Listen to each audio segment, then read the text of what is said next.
विपिन शर्मा जी हमारे साथ जुड़े हुए हैं। विपिन जी, मैं आपके अनुभव से समझना चाहूंगी कि किस तरह से दिल्ली की जो राजनीति है वो किस दिशा में जा रही है।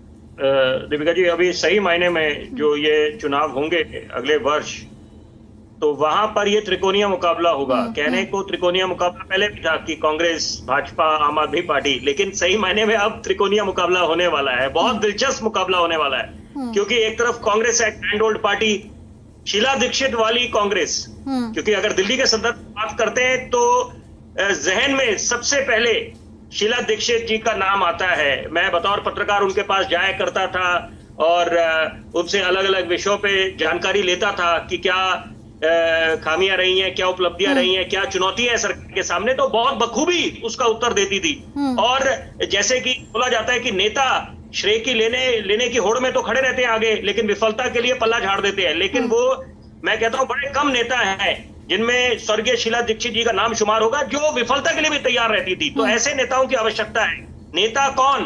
जो पीपल्स रिप्रेजेंटेटिव हो, सही मायने में जनता का नुमाइंदा हो और एक्सेसिबल हो। ऐसे ना हो कि सीसीटीवी से नेताजी ने देखा और जनता में अगर कोई मिलने आ रहा है तो आप बोलो नेताजी घर पे नहीं है या आराम फरमा रहे हैं। और हम्बल होना चाहिए, ऐसा नहीं कि अहंकार सातवें आसमान पर चला जाए।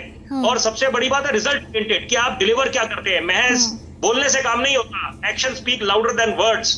और यहाँ पर दिल्ली राजधानी है, पेरिस, सिंगापुर, झीलों का शहर दूर की बात, इस समय जो मूलभूत सुविधाएं हैं यहाँ पर, वो उसकी मशक्कत जारी है इस समय। कि यहाँ पर अभी इस समय प्रदूषण की आप बात करें, जो एक गैस चेंबर बना हुआ है, मैं इसके लिए किसी को जिम्मेदार एक किसी दल को नहीं ठहराऊंगा। यहाँ पर ये मुझे लगता है कि ये कलेक्टिव रिस्पॉन्सिबिलिटी है।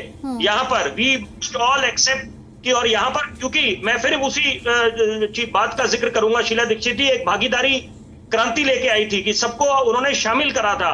तो यहाँ पर मैं बतौर पत्रकार जो समझ रखता हूं, ये बोलूंगा कि यहाँ पर त्रिकोणीय मुकाबला इसलिए भी है क्योंकि कांग्रेस अपना खोया हुआ मैदान ढूंढ रही है। वो क्या दृश्य था 1998 से लेकर 2013, जब विधानसभा कोई जाता था तो वहां पर जहां नजर जाती थी कांग्रेस के विधायक बैठे दिखाई देते थे।